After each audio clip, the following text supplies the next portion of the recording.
So how's everybody out there in YouTube land doing today? Me?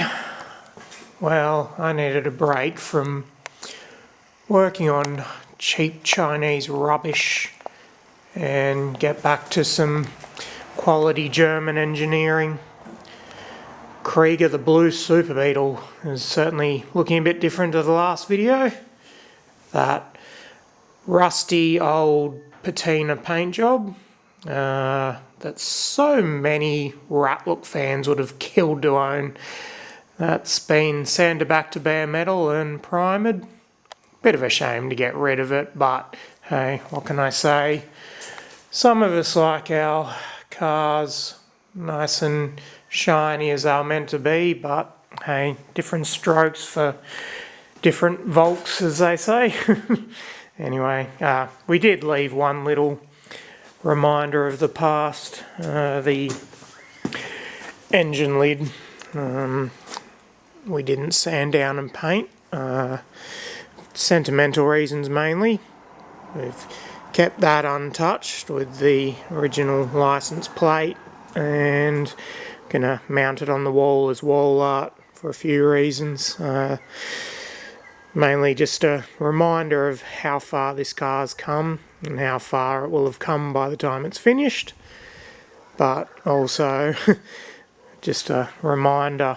You can see the scorch mark just there, and also on the inside where this bug survived one of the infamous engine fires. So that will be coming wall art. I did have an absolutely identical 74 Super Beetle to this one a few years back, so just going to use the engine lid off it for this one instead. Also picked up some wheels for it. They're 17-inch new Mini Cooper wheels. They'll look awesome once they're done in gloss black. Anyway, I digress. This video was about hard start relays. I'm going to put one in today, and as a lot of you may have witnessed, it's certainly a topic that can get a lot of the stock purists foaming at the mouth, and I don't get why. I really don't. It's one of those sensible mods that really every Beetle should have, but I can only put it down to the mentality of, well, the car didn't come from the factory with it, so it must be bad. But you have to remember that these cars were also not designed to be on the road still almost half a century later. The wiring and electrics aren't quite what they once were, and a relay takes all the load off that. You know, you will get people saying, oh, but my wiring and the ignition switch are brand new. That may well be so, but unless you've had a lucky score on eBay or wherever and found brand new old stock ignition switch from Germany, which I have in the past admittedly, but those days are drying up. You've probably got one from China which has tiny little contacts in it that aren't designed to carry the load that they are. They will do it for a little while, but... So the distance the power has to travel for the starter system is the inherent design flaw with it. As I said, it works perfectly fine when the car's new, but aging wiring, it will eventually show up weaknesses. So the power obviously starts out at the battery, travels along this wire here, goes through one connector there, then it runs all the way up the front to the fuse box. You've got a connector there, up to the ignition switch. Out of the ignition switch, it goes through that connector there, all the way back again, through this connector, and then across to the starter motor. So all up, that's about 8 meters, or I don't know, maybe 30 odd foot of wiring it has to travel through, and what's that, about 5 connectors, which wasn't a problem when all that was brand new, but it takes a lot of power to pull a starter solenoid in, so every little weak link in that system is going to cause problems after time. So adding the relay basically just sends the power straight from the battery to the starter motor. Nice short distance, and takes all that load off the ignition switch, as it takes no real power to pull a relay in. Now there's a few different methods you can use for mounting the relay. Some people mount it at the starter motor, which is perfectly fine. The relays are fairly weatherproof, and you have all the wires there you need. Got the battery power, starter signal and a ground. But I like to mount them inside the car, and under the rear seat is the perfect position for it, and can be done so without chopping or modifying any of the standard existing wires. This is the starter wire here, and that connection can be pulled apart and the relay fitted just there. Now you don't need to be an electrical genius to fit this, or need a heap of parts either. You can buy what's called a hard start relay kit, but I always have laying around the parts I need, which is just an assortment of wires and connectors and a relay. The relay is just a generic 5-pin 30 amp one. Nothing to it really. Every automotive shop should carry these.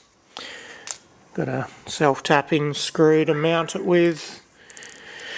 Got an inline fuse for the main power from the battery, and a simple jumper wire and an earth for the relay. So I've got that relay mounted in position there.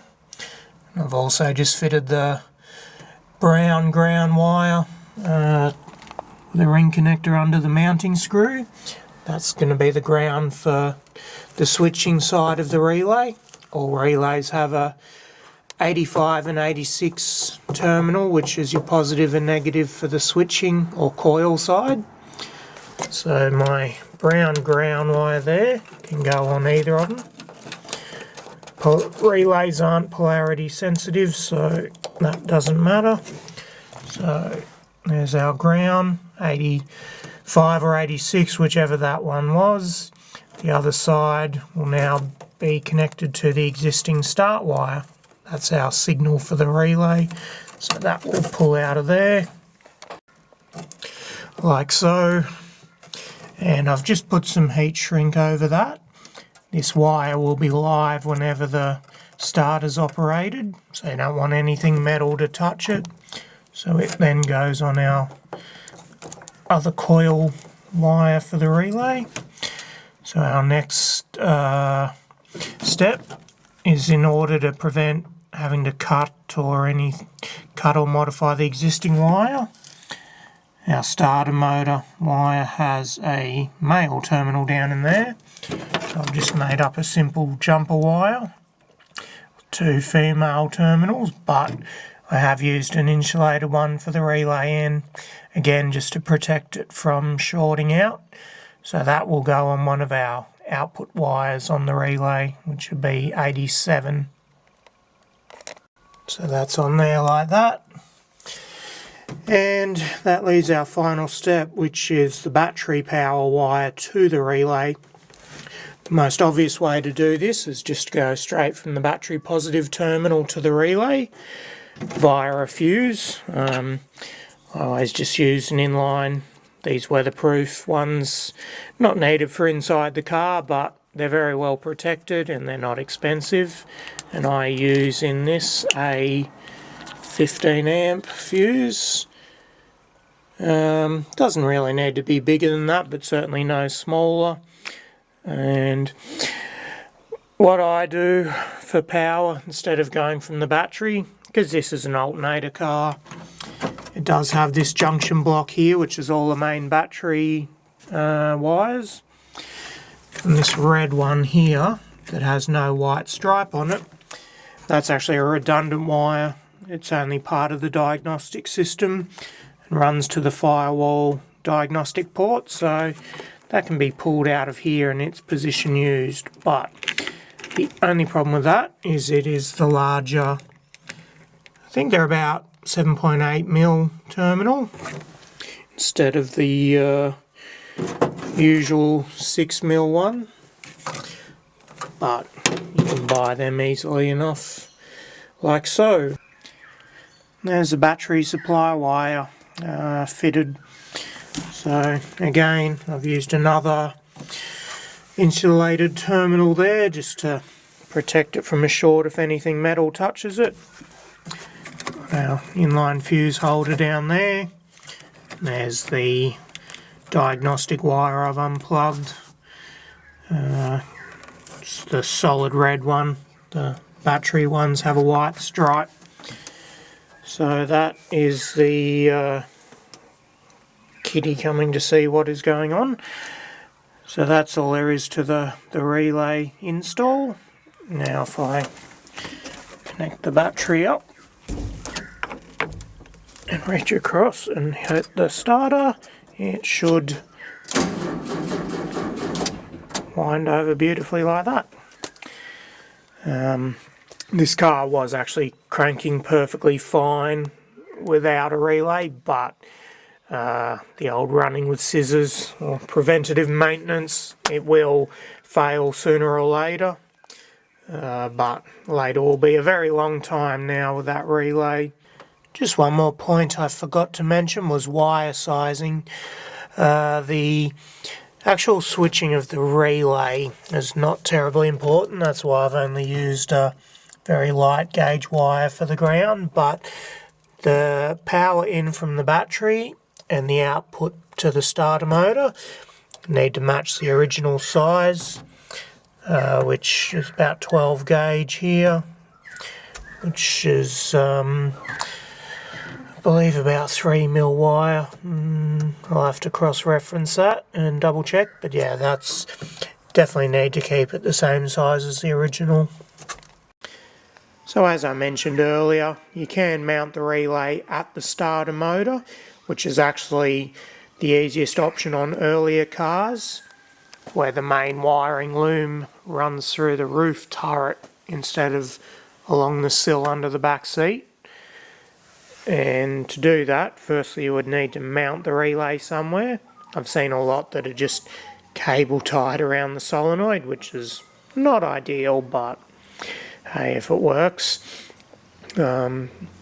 Battery power in would be connected to the big threaded stud, which has the main battery wire connected to it, via an inline fuse, which would definitely need to be weatherproof in this instance. The ground wire for the relay, which is terminal 85, you would find a ground somewhere. The existing ignition switch wire, which connects to the spade terminal there. Pull that off and connect to 86 on the relay. And finally, 87 on the relay would connect back to that terminal. So that's how relay is connected at the starter motor.